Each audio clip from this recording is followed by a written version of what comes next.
Alhamdulillahirabbil alamin. Wa bihi nasta'inu ala umuri dunya wa din. Assalatu wassalamu ala asyrafil anbiya'i wal mursalin wa ala alihi wa sahbihi ajma'in. Rabbi shrah li sadri wa yassir li amri wa hlul 'uqdatam min lisani yafqahu qawli.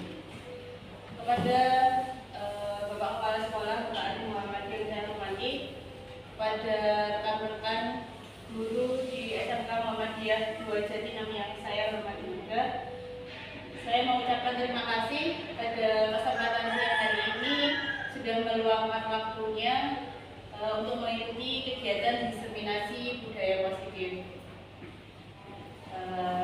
Sebelum dimulainya ada kesepakatan dari Bapak Kepala Sekolah, waktu dan tempat saya persilakan. Terima kasih. Assalamualaikum warahmatullahi wabarakatuh.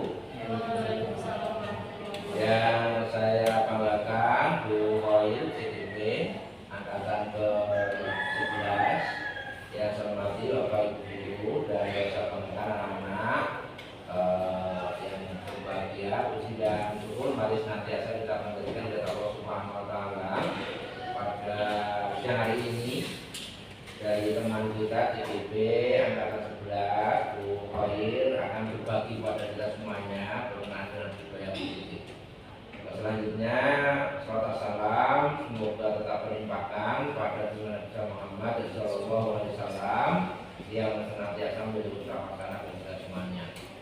Yang pertama, saya ucapkan terima kasih Bapak Ibu Guru yang sudah menyiapkan waktunya untuk bisa ikut berbagi di kegiatan siang hari ini. Yang kedua, kami apresiasi pada Bu Hoil yang beberapa tahapan sudah dilakukan berkenaan dengan penyelesaian program calon guru penggerak di angkatan ke-11. Bapak Ibu yang saya hormati, bahwa apa yang menjadi visi dari sekolah penggerak itu harus bisa bergerak, kemudian bisa tergerak, bisa menggerakkan. Dan ini yang menjadi harapan kita semuanya. Maka dari itu harapan saya yang pertama, nanti dengan kita bertambahnya beberapa Bapak Ibu Guru yang menjadi guru penggerak itu benar-benar bisa menggerakkan sekolah, baik menggerakkan institusi maupun bisa menggerakkan di khususnya di pembelajaran baik di tingkat siswa maupun Bapak Ibu yang hormati, dengan berkembangnya teknologi dan juga zaman saat ini, maka perlu inovasi-inovasi dalam rangka kita bisa mengembangkan proses pembelajaran yang benar-benar bisa bermakna, yang benar-benar bisa berfokus pada siswa, sehingga kita bisa memberikan sesuatu yang memang benar-benar sesuai dengan apa yang dibutuhkan siswa. Maka dari itu ya kita tiada henti bagaimana kita memberikan yang terbaik untuk anak-anak kita. Maka ini merupakan bagian dari kita semuanya Bapak Ibu Guru sebagai pendidik. Maka dengan hari ini Bu Hoil akan berbagi kepada kita khususnya tentang budaya positif. Artinya segala sesuatu itu harus kita mulai dengan cara berpikir yang positif terlebih dahulu. Kalau sesuatu itu kita awali dengan sikap yang positif dulu, itu akan memberikan energi, ya kan, energi pada kita untuk bisa menggerakkan sesuatu apa yang akan kita lakukan.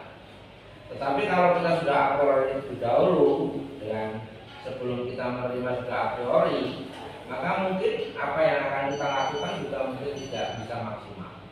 Maka budaya positif harus kita bangun.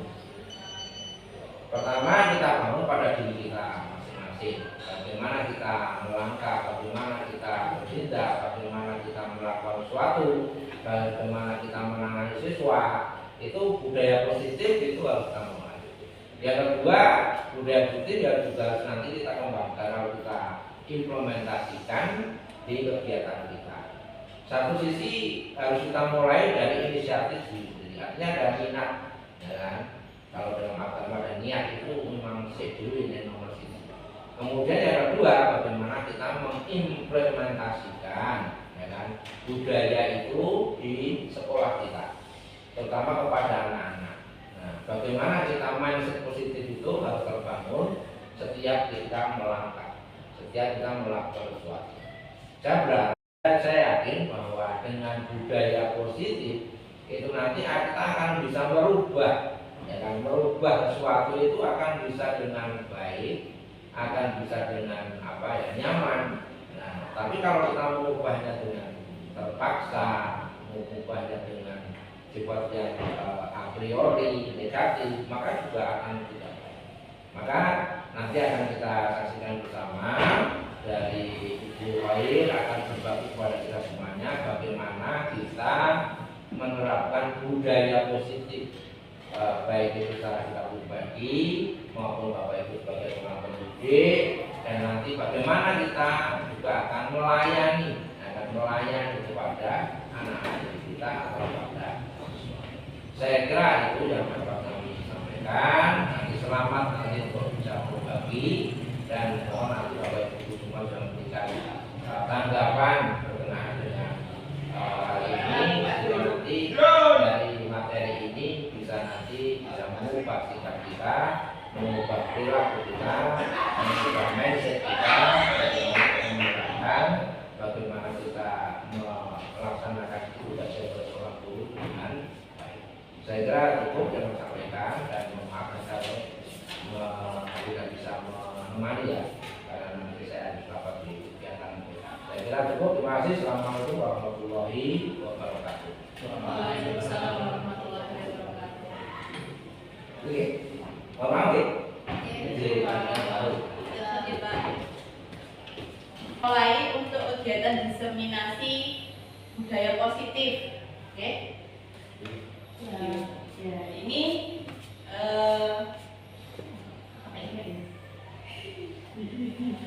ya, agar kita nanti berkaitan dengan materi adalah budaya positif, kita mencoba biar aura di sekitar kita juga positif, ya. Ya. Untuk yang sekarang ya kita coba berhadapan sama teman. Boleh laki-laki sama laki-laki aja, teman sama perempuan. Boleh aja.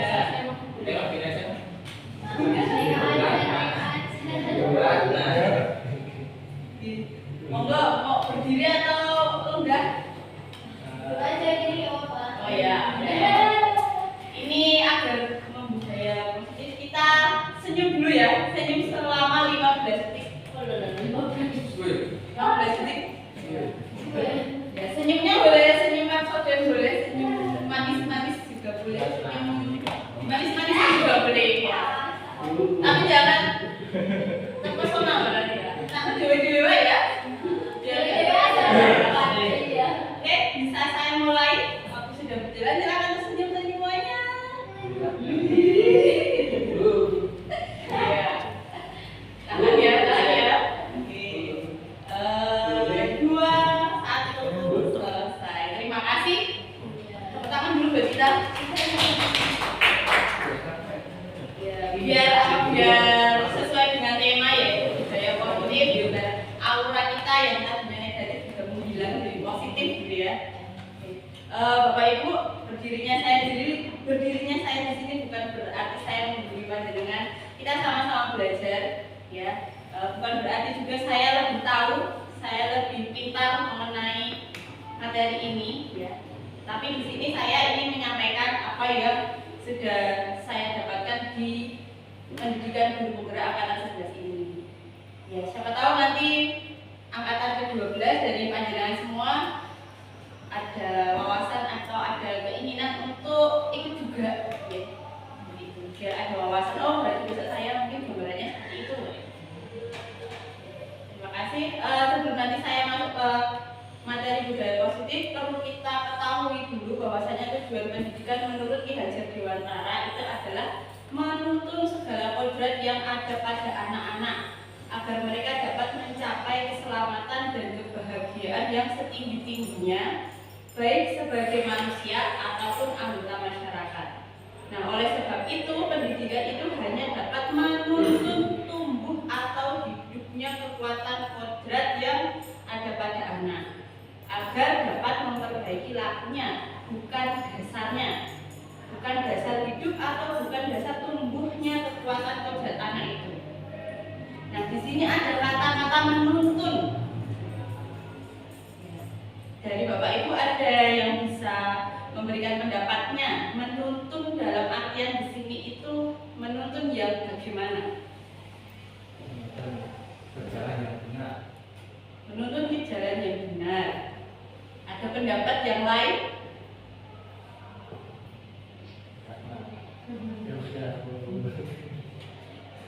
Jadi di sini kita gambarkan murid itu bukan selembar kertas putih yang kita isi sesuka dengan hati kita. Bahwasanya murid itu sudah memiliki yang namanya kodrat alam dan kodrat zamannya masing-masing. Nah, tugas kita sebagai guru itu hanya diizinkan untuk menuntun tumbuh kembangnya tersebut. Kita tidak boleh mengisi kertas kosong ini dengan yang kita sukai, seperti itu. Jadi di sini anak-anak itu sudah memiliki kodrat alam. Kodrat alam itu misalnya anak kita itu berasal dari daerah pegunungan atau di lingkungannya itu pertanian atau di daerah pesisir pantai. Nah, kan tidak bisa juga kita ajak praktek ketika di sekolah kita ini kan mayoritas dari pegunungan ataupun dari pertanian ya. Nah, itu kan kita tidak bisa mengisi untuk yuk kita praktek dengan misalnya kita mengaitkan dengan membuat ikan asin. Nah, kan nggak bisa juga kita harus ke pantai seperti itu kan jauh ya. Nah, jadi kita menyesuaikan kodrat alamnya anak masing-masing. Nah, kemudian ada juga yang dinamakan kodrat zaman. Kodrat zaman itu adalah anak itu berasal dari keluarga yang bagaimana. Nah, itu kan juga banyak sekali. Masing-masing setiap anak itu punya kodrat zamannya masing-masing. Ada yang berasal dari keluarga yang harmonis, ada yang memang dari keluarga yang broken home, ada yang berasal dari keluarga yang ya baik-baik saja tapi tidak tinggal dengan orang tuanya, seperti itu. Nah, itu kita tidak bisa menyamaratakan setiap anak dengan satu pembelajaran yang sama. Nah, jadi anak itu bukan selembar kertas putih yang bisa kita isi sesuka hati kita. Bahwasanya anak itu sudah memiliki kayak sketsa, jadi masih lamat-lamat seperti itu. Nah, tugas kita itu menebalkan lamat-lamat itu ke arah yang positif, ya, seperti itu. Agar tidak terjadi miskonsepsi, kita samakan dulu tujuan pendidikan adalah menuntun tumbuh atau hidupnya kekuatan kodrat yang ada pada anak agar memperbaiki lakunya, bukan dasarnya. Bahwasanya dasarnya itu setiap anak sudah memiliki dasarnya masing-masing. Gitu ya? Bisa dilanjut. Nah, sekarang kita masuk ke budaya positif. Menurut pandangan budaya positif itu apa? Sesuatu yang baik-baik. Sesuatu yang baik. Ada pendapat yang lain? Yang tidak negatif. Katanya ya Pak. Oke ya, kita lihat bersama. Budaya positif itu adalah nilai atau kebiasaan di sekolah yang berpihak pada murid agar mereka dapat berkembang menjadi pribadi yang kritis, penuh dan bertanggung jawab sesuai dengan profil pelajar Pancasila. Nah, kita lihat apakah sudah ada budaya positif di sekolah kita? Sudah ya. Contohnya mungkin waktu datang ada budaya salim dengan Bapak Ibu guru. Kemudian sebelum dimulai pembelajaran itu berdoa dan diakhiri dengan berdoa juga. Jadi sudah ada ya budaya positif di sekolah kita ini. Nah, kenapa Kakak harus menerapkan budaya positif ya?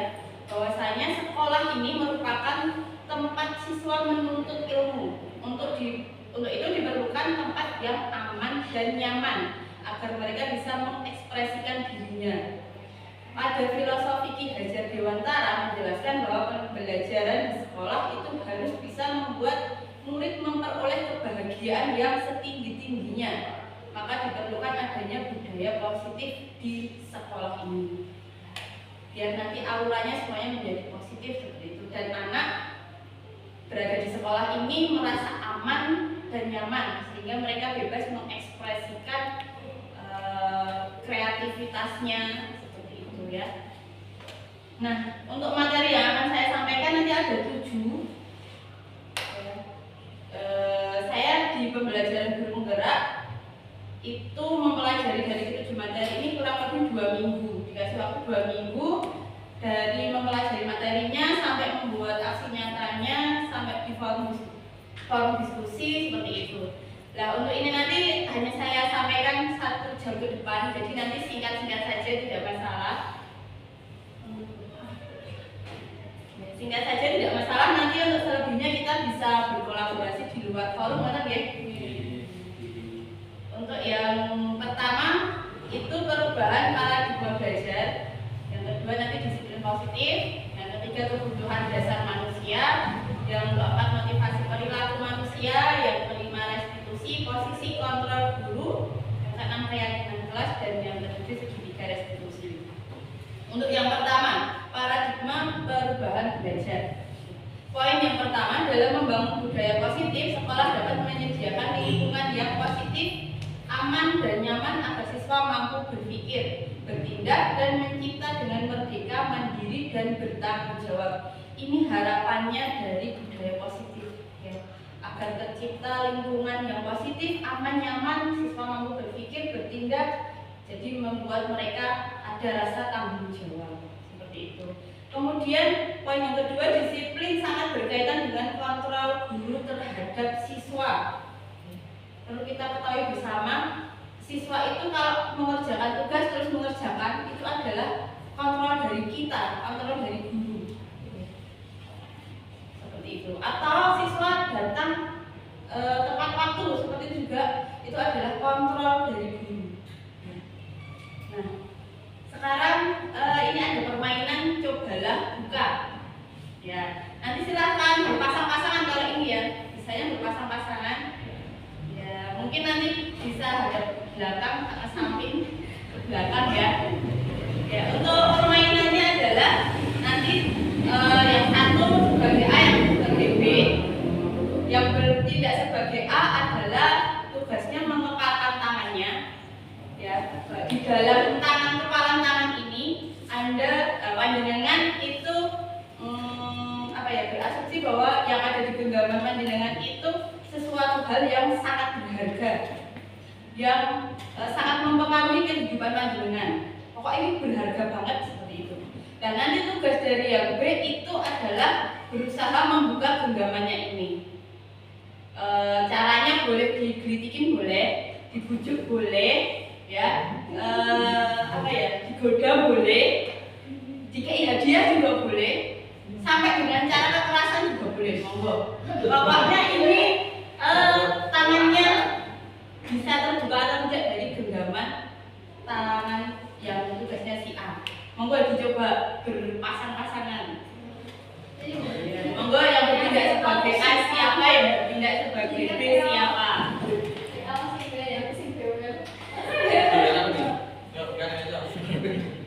Ya,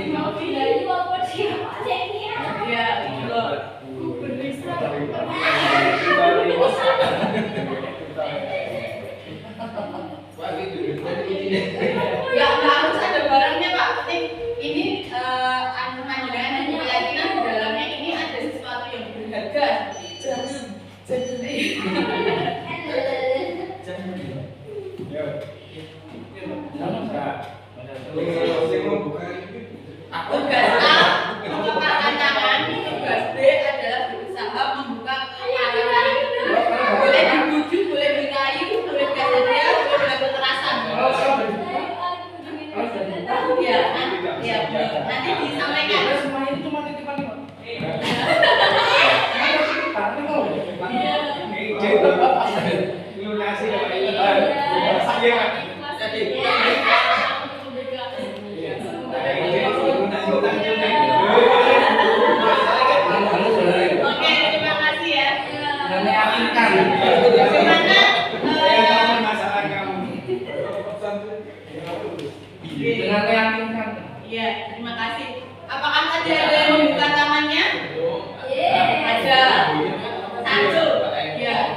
Karena tidak diapa-apakan. Ada reaksi nggak? Ada reaksi Pak? Oke. Bu Ane, kenapa merasa terbuka? Diminta dengan keikhlasan hati, ya sudah kata saya ikhlas juga. Oh, iya. Itu sangat berharga loh Bu Ane. Iya, kan karena saya sudah mengikhlaskan ya. Gitu ya. Iya. Kalau Pak Andi boleh menyampaikan pendapatnya kenapa membuka tangannya? Yang meyakinkan. Oh, karena pasti meyakinkan dengan sehingga dengan kasih nyoba tak kasih ini sesuatu yang berharga saya seperti itu gitu. Karena saya tahu latar belakangnya. Oh, iya. Terus dia kasih solusi dari apa yang dipegang sebenarnya itu bisa menjadi solusi. Oke, terima kasih untuk partisipasinya bahwasanya dari permainan bola buka ini kita bermain kontrol diri. Ya. Sebenarnya mungkin dibuka ya boleh, tetap digenggam juga boleh. Nah, dibuka dan digenggam itu kan yang mengontrol siapa? Ya diri kita sendiri ya.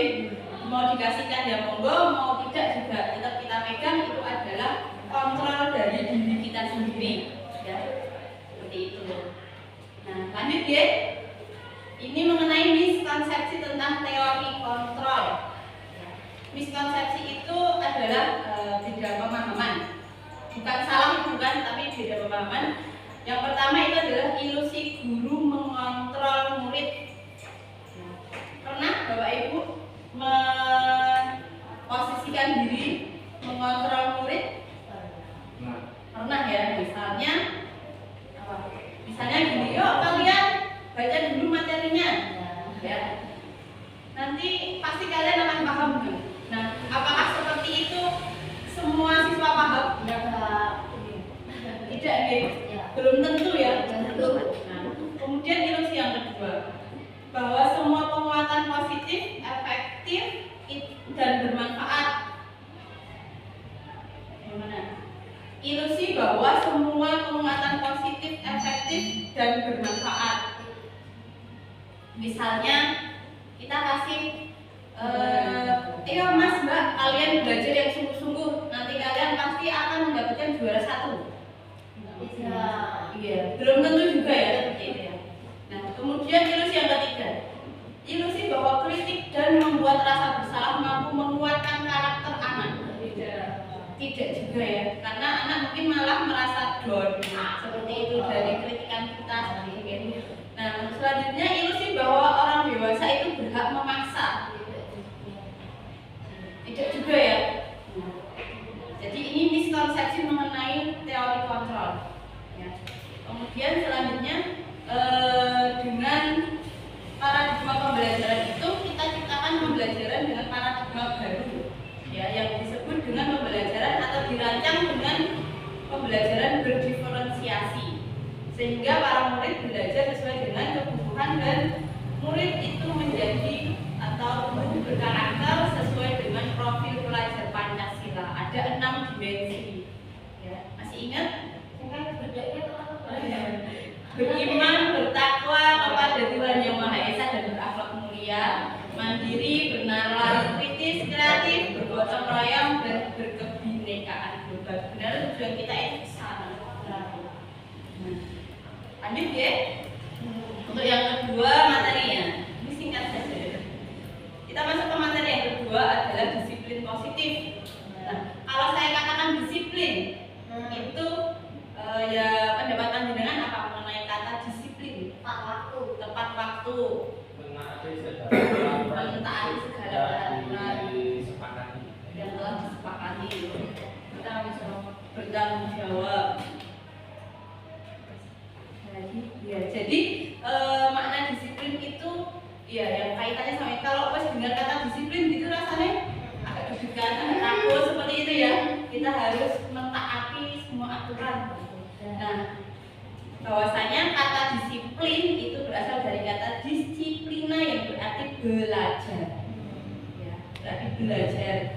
Nah, di sini disiplin ini mengacu pada disiplin diri kita sendiri yang memiliki tanggung jawab terhadap apa yang dilakukannya berdasarkan nilai-nilai yang diyakini. Nah, disiplin positif itu juga salah satu cara penerapan disiplin disiplin yang bertujuan untuk menumbuhkan kesadaran serta memberdayakan peserta didik tanpa imbalan atau penghargaan, ancaman atau bahkan hukuman. Ya, jadi disiplin di sini agar menumbuhkan kesadaran dari dalam diri kita masing-masing. Ya. Nah, sebagai pendidik tujuan kita adalah menciptakan peserta didik yang memiliki disiplin diri sehingga mereka berperilaku mengacu kepada nilai-nilai kebajikan universal dan memiliki motivasi intrinsik, motivasi dari dalam diri anak masing-masing dalam melakukan perubahan perilaku ke arah yang lebih baik seperti itu. Nah, untuk nilai-nilai kebajikan itu seperti apa? Dan sudah kita ketahui bahwasanya nilai kebajikan dari profil pelajar Pancasila itu ada 6 dimensinya. Kemudian diambil dari Institut IBO Primary Leaders, itu sikap murid itu ada nilai kebajikan dari toleransi, rasa hormat, integritas, mandiri, menghargai, antusias, empati, keingintahuan, kreativitas, kerjasama, percaya diri, dan komitmen. Ini kalau di materi PGB saya itu ada 6 dari universitas, tapi saya hanya ambil 2 saja. Nah, untuk lanjut ke materi yang ketiga adalah kebutuhan dasar manusia. Nah, merupakan sesuatu yang dilakukan seseorang untuk mendapatkan apa yang diinginkan. Seluruh tindakan yang dilakukan memiliki tujuan tertentu agar kebutuhan dasar tersebut terpenuhi dengan baik. Dan setiap tindakan manusia didorong oleh kebutuhan dasar termasuk bertahan hidup, kasih sayang, kebebasan, kesenangan, dan keluarsaan. Ini tidak hanya terjadi di murid saja, yang terjadi di kita manusia juga kebutuhan dasar. Nah, sebagai pendidik kita itu juga harus bisa mengetahui kebutuhan dasar dari setiap siswa sehingga nanti kita mampu setelah ini saya harus bertindak apa gitu. Nah, diumpamakan petani, ya. Kita sebagai guru itu diumpamakan seperti seorang petani yang menggarap sawah. Ya.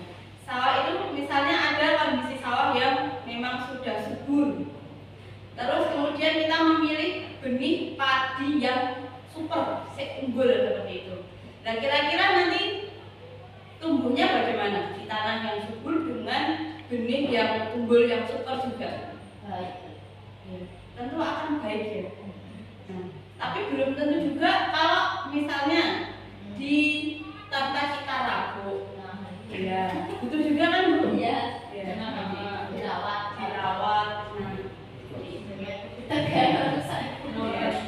Kalau kita biarkan saja ya, ada kemungkinan mas neng tanah yang subur, benihnya unggul, ya tumbuhnya nggak banyak, itu juga kemungkinan bisa terjadi seperti itu ya. Nah, jadi tugas kita sebagai pendidik itu hanya boleh memupuk, hanya boleh menuntun siswa kita tanpa kita merubah kodrat alam dan kodrat zamannya itu tadi, seperti itu. Nah, untuk realitas kebutuhan setiap orang itu kan berbeda-beda. Kita harus berusaha memahami pandangan orang lain tentang dunia. Setiap orang memiliki gambaran yang berbeda. Dari kebutuhan dasar manusia ini ada 5: bertahan hidup, kesenangan, penguasaan, kasih sayang dan rasa diterima, dan juga kebebasan. Dimana bertahan hidup itu misalnya ya kita butuh pakaian, makanan, tempat tinggal, keamanan, kesehatan gitu. Jika kita kaitkan dengan pembelajaran di sekolahan, ya kita harus mengetahui dulu kebutuhan dasar dari siswa ini bagaimana. Oh, ternyata dia tinggal tidak dengan orang tuanya, seperti itu. Oh, ternyata anak ini dalam pembelajaran itu males-malesan, itu karena belum sarapan. Nah, jadi kita perlu mengetahui dulu kebutuhan dasar dari siswa tersebut. Agar apa? Agar kita nanti bisa melangkah, bisa merancang harusnya setelah ini mau ngapain. Nah, untuk selanjutnya ada kasih sayang, ya, rasa diterima, dipedulikan, berbagi kerjasama dan menjadi bagian dari kelompok.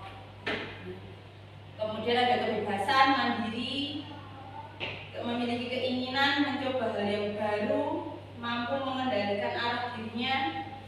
Untuk kebutuhan yang keempat itu ada kesenangan, bermain, humor, antusias, dan tawa bahagia. Bahwasanya anak itu kan masih masanya bermain juga ya.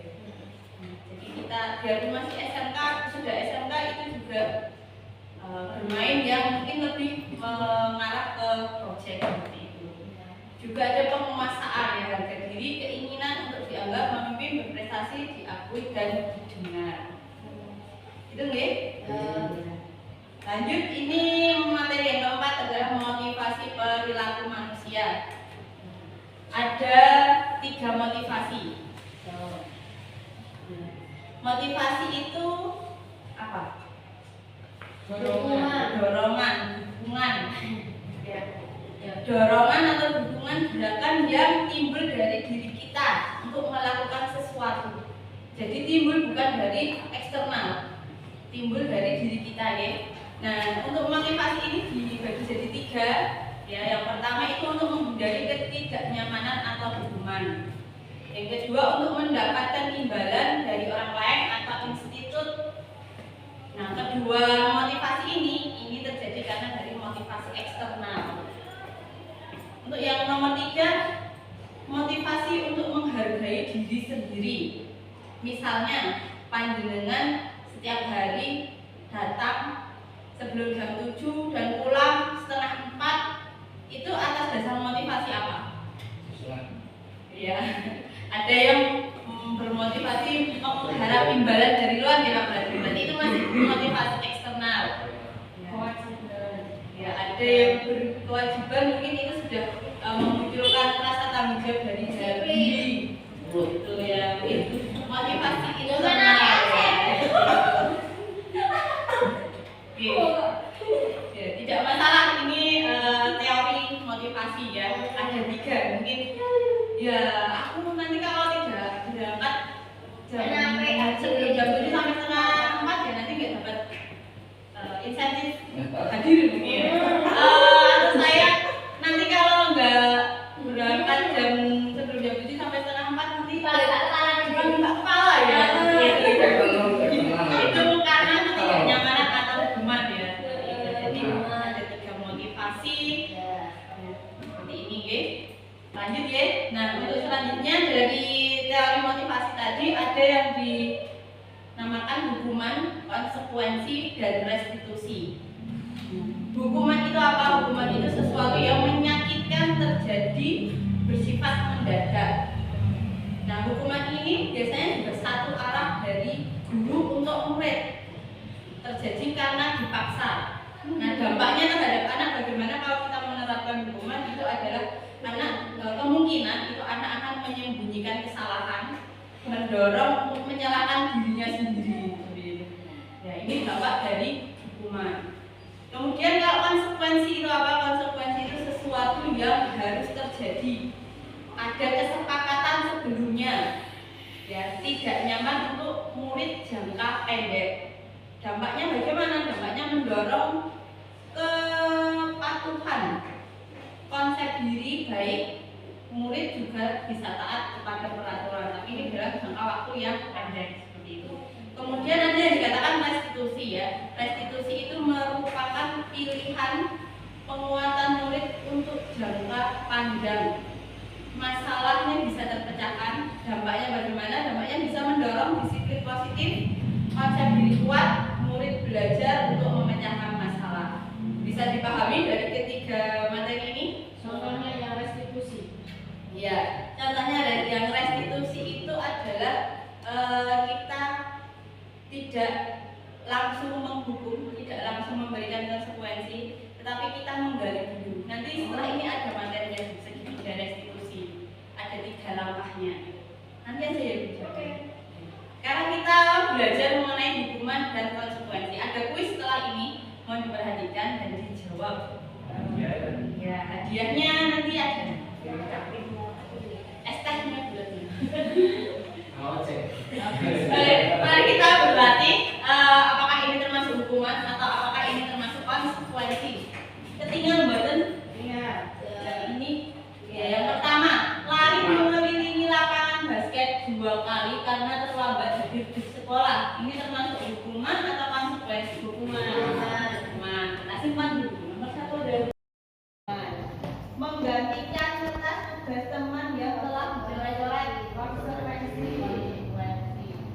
berjemur di lapangan basket pukul 12 siang karena mau teman-teman. Ada konsekuensi, ada hukuman. Oke, nanti kita lihat lagi. Murid diminta bertelanjang kaki sepanjang hari karena tidak menggunakan sepatu warna hitam sesuai peraturan sekolah. Konsekuensi. Berdiri di depan kelas sambil mengangkat kaki satu karena tidak bisa menjawab pertanyaan. Hukuman. Oke, disimpan ya jawabannya, kita lihat. Jawabannya adalah yang pertama, hukuman tadi benar, membersihkan coretan.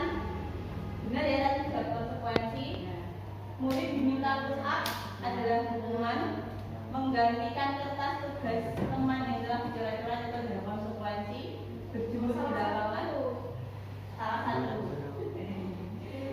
Apa? Enggak salah.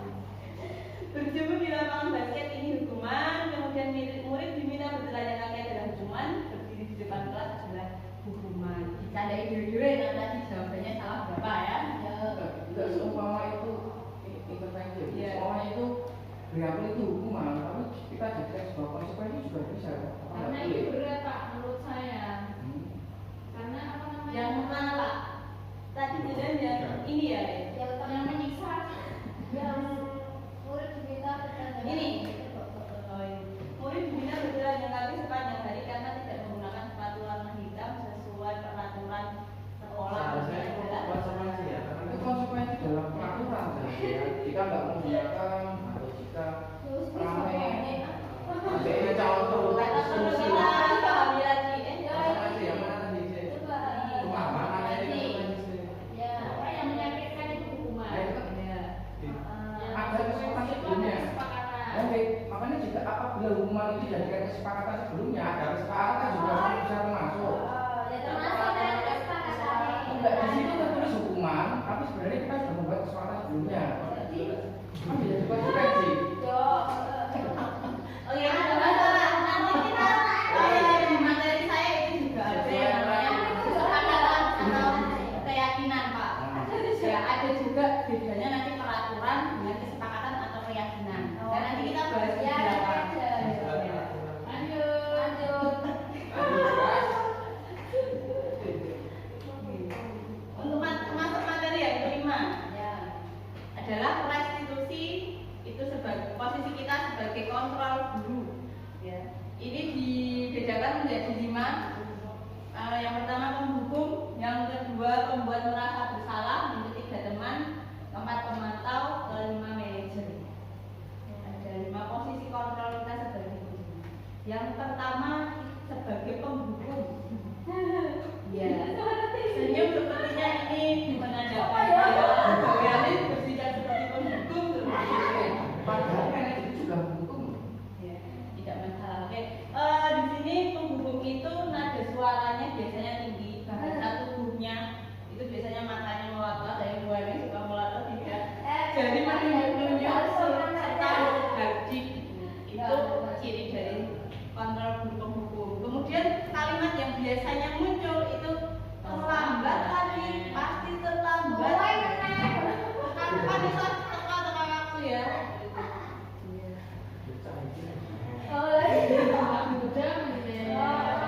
Nah, dari kalau kita memposisikan diri kita sebagai penghukum, itu yang didapatkan hasil dari murid itu murid bisa jadi marah, ya, dendam, bahkan berbuat lebih buruk lagi dari sebelumnya. Ya, itu.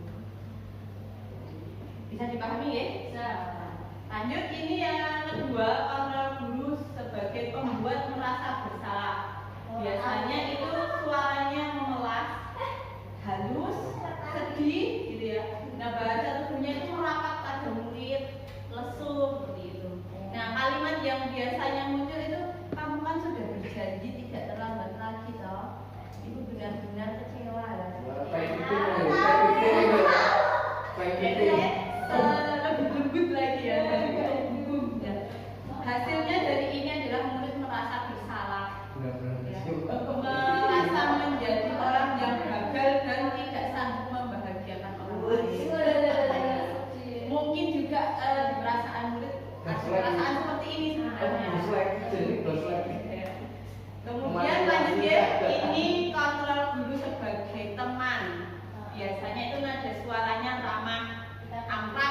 bercanda. Bahasa tubuhnya merapat pada murid dan ya senyum karena merasa dengan teman seperti itu. Nah, kalimat yang biasanya muncul itu, ayolah, gimana sih kamu kemarin kan udah janji kalau tidak telat. Dewes kamu payah tunggu masuk dulu. Nah, kamu senyum ya. Itu kontrol bagian. Nah, dari kontrol ini hasilnya itu bagaimana ya? Murid itu merasa senang dan akrab dengan ibunya. Murid juga menjadi bergantung karena merasa akrab, nyaman gitu.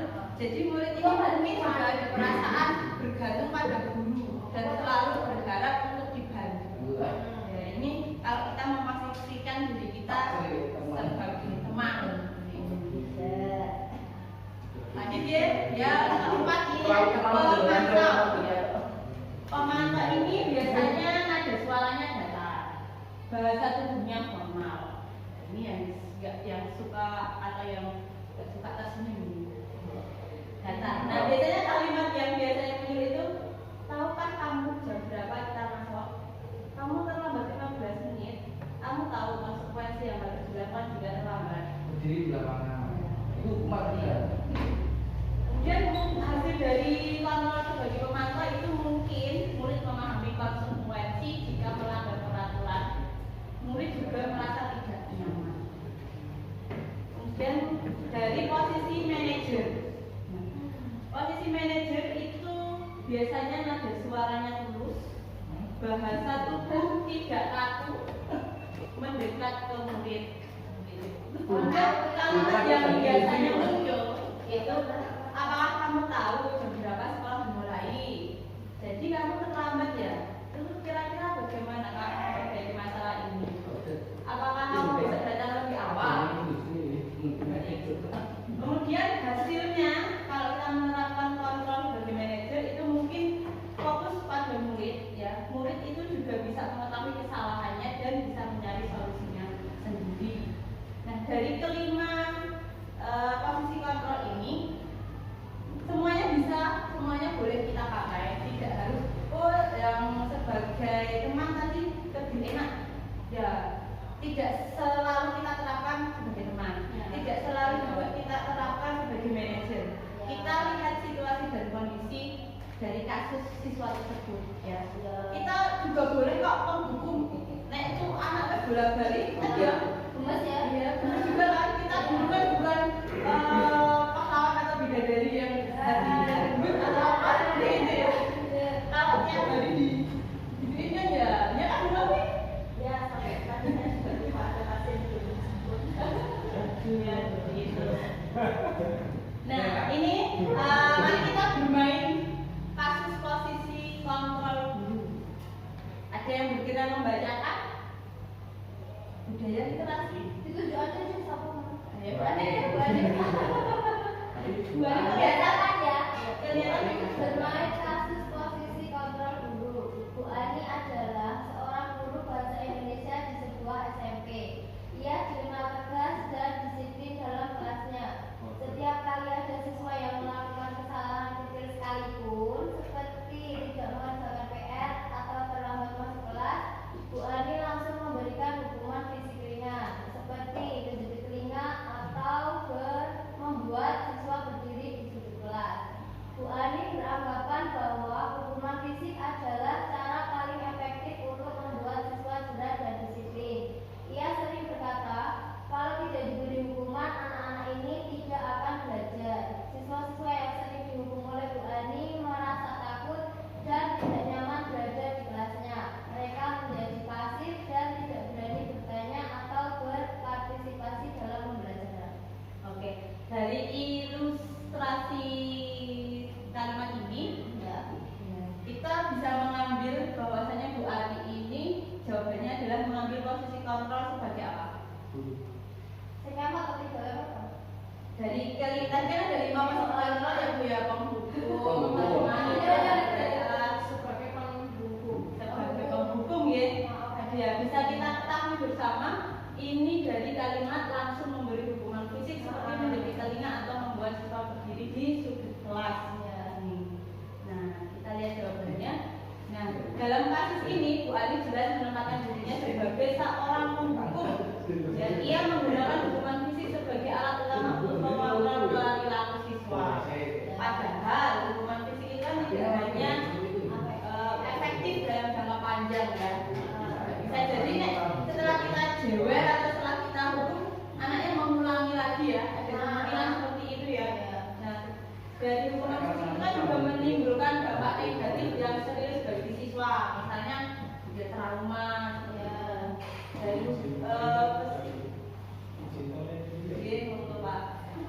ada dari segi psikologis hukuman fisik dapat membuat siswa merasa takut, cemas dan tidak aman. Hal ini dapat berdampak pada perkembangan emosi dan psikologis siswa. Nah, juga berdampak pada penurunan motivasi belajar. Mau gak dijawab sama Bu Ani, aku takut masuk kelasnya Bu Ani, gitu. Ya, seorang mangkat gitu ya. Nah, terjadi juga mungkin kerusakan hubungan. Ya, orang tuanya nggak terima pelajaran gitu ya. Jadi adanya kerusakan hubungan antara guru, siswa dengan orang tuanya. Satu lagi ya. Posisi satu lagi mau saya mau bacakan. Sudah, nah, betul. Pak Budi adalah guru matematika di sebuah SMA. Ia dikenal sangat terorganisir dan memiliki kemampuan manajemen kelas yang baik.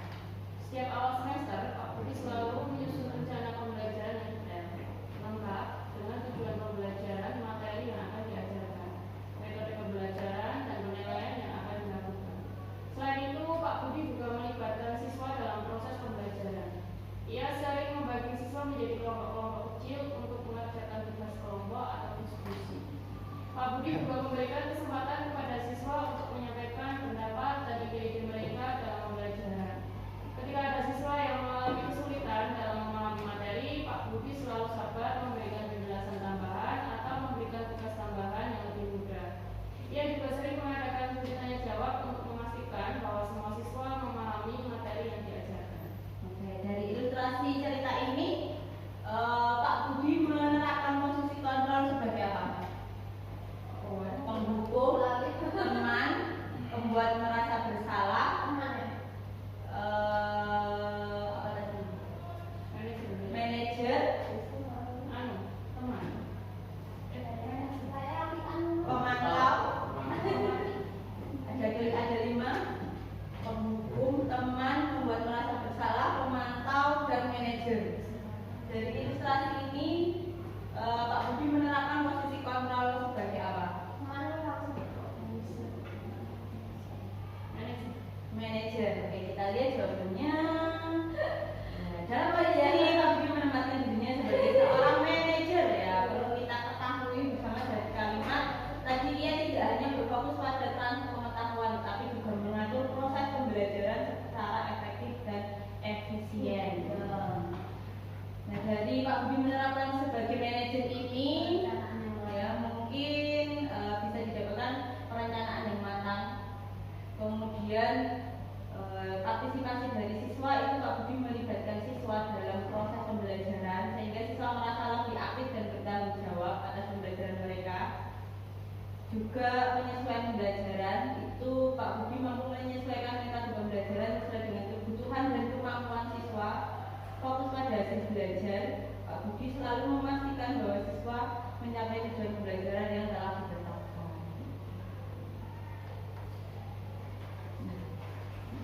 Sekarang kita jawab sendiri-sendiri. Posisi kontrol apakah aku? Ya, mungkin yang sering kita terapkan itu sebagai apa? Gak usah dijawab aja dalam diri masing-masing ya. Karena tidak salah, saya menerapkan dari kelima itu boleh. Ya. Lanjut ya. Nah ini tadi mungkin ada yang kesepakatan tadi Pak, keyakinan juga peraturan. Kita pahami bersama keyakinan kelas ini adalah nilai-nilai kebajikan atau prinsip universal yang disepakati bersama secara universal lepas dari perbedaan agama, suku, negara dan bahasa. Ya. Menurut dosen, suatu keyakinan akan lebih memotivasi seseorang dari dalam intrinsik, dari dalam dirinya. Seseorang akan lebih bersemangat untuk menjalankan keyakinannya daripada hanya sekedar mengikuti peraturan. Jadi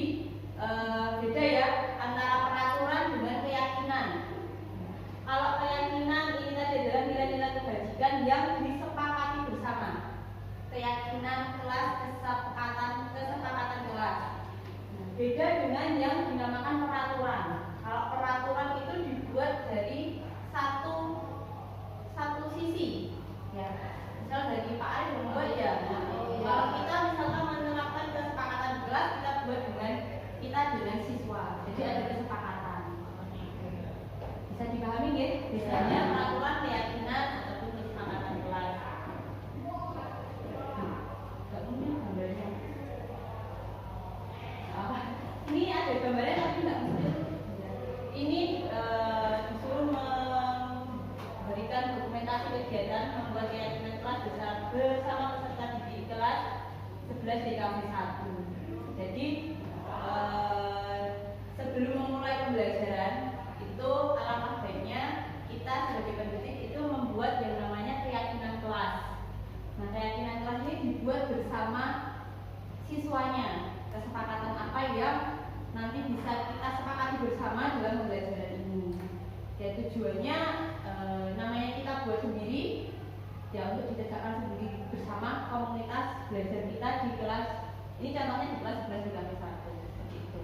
Agar pembelajarannya lebih efektif. Beda dengan aturan ya. Kalau aturan kan dari satu sisi, mungkin dari sisi siswanya tidak menyepakati bahwasanya adanya peraturan seperti itu.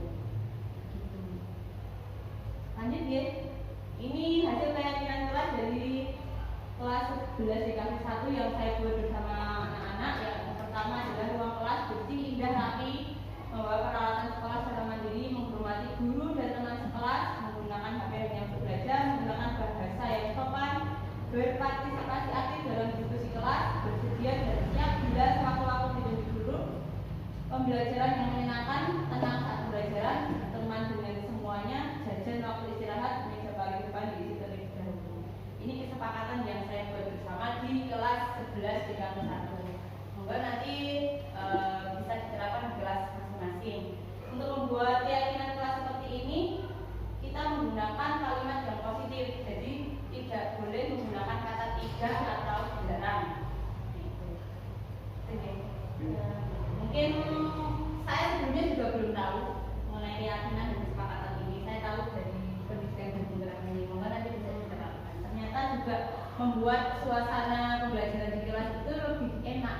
Anak-anak sudah membuat sendiri dan berusaha untuk mentaati bersama. Lanjut di materi yang terakhir. Segitiga restitusi, tadi yang dikatakan restitusi. Ya, restitusi adalah proses mencipta kondisi bagi murid untuk memperbaiki kesalahan mereka sehingga mereka bisa kembali pada kelompok mereka dengan karakter yang lebih kuat. Dari segitiga restitusi ini kita sebagai guru itu dapat membantu murid menjadi lebih memiliki tujuan, disiplin positif serta memulihkan dirinya setelah berbuat salah, membantu murid untuk jujur pada diri sendiri dan mengevaluasi berbagai kesalahan, juga memberikan penawaran bukan paksaan.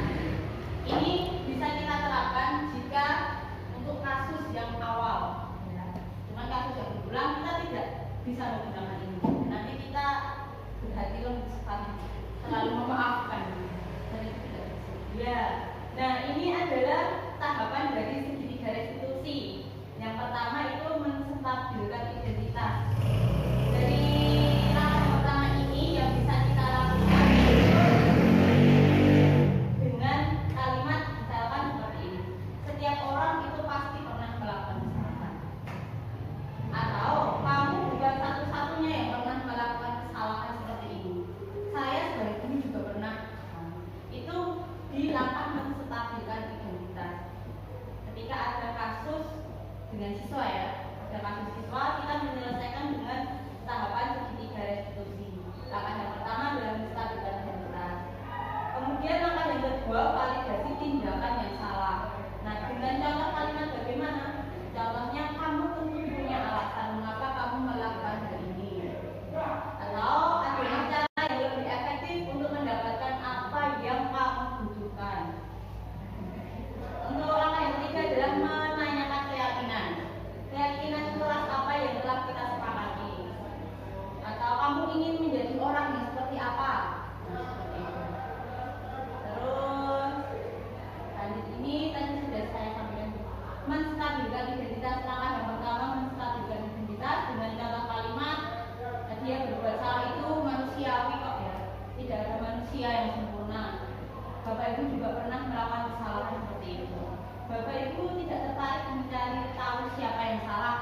tapi Bapak Ibu ingin mencari solusi dari permasalahan ini, kamu berhak kok merasa seperti itu.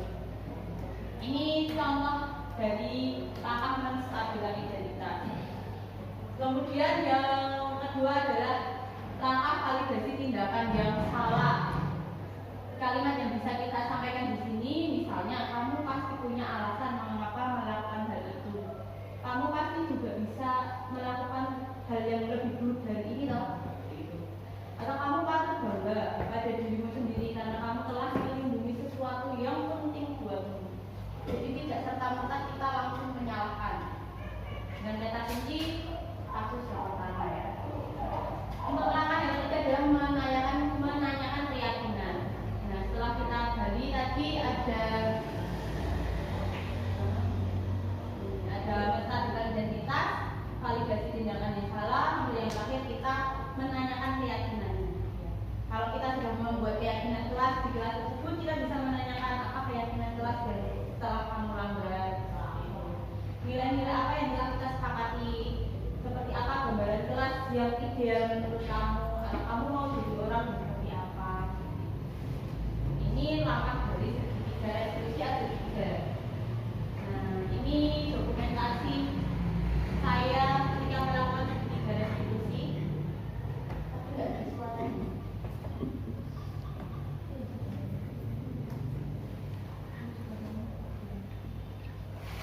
Bisa mungkin masih jauh dari kata sempurna, tapi tidak masalah buat contoh gitu.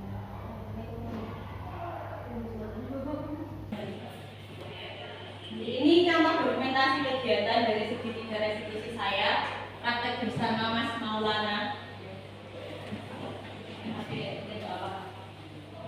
Terima kasih kepada Bapak Ibu hebat semuanya. Semoga sedikit ilmu dari saya bisa bermanfaat dan kita bisa bersama-sama menerapkan budaya positif di sekolah kita agar tercipta budaya positif yang lebih baik di sekolah kita dan agar visi yang dibuat di sekolah itu bisa tercapai. Ada pertanyaan?